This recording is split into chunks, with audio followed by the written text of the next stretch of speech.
Dimanche prochain auront lieu les élections fédérales en Allemagne. On parle beaucoup des conséquences que cela va avoir sur la politique de l'Union européenne et donc de la France. De plus, on parle énormément de la succession d'Angela Merkel. Mais comment vote-t-on en Allemagne? En tant qu'électeur, je me propose de vous expliquer. Notre système repose sur un scrutin proportionnel personnalisé, ce qui veut dire que nous avons deux voix. Dans la colonne de gauche, nous apposons une croix qui élit un représentant local, élu de la circonscription, qui sera directement envoyé au Bundestag.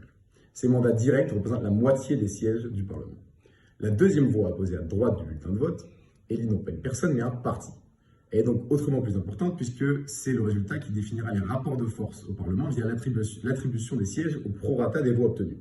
Dans la colonne de droite, on retrouve donc la CDU, la CSU pour les Bavarois, Die Grünen, la SPD, la FDP, mais aussi des partis moins traditionnels comme le Parti animaliste, le Parti des seniors, les pro-européens de Volt ou les néo-nazis de la NPD.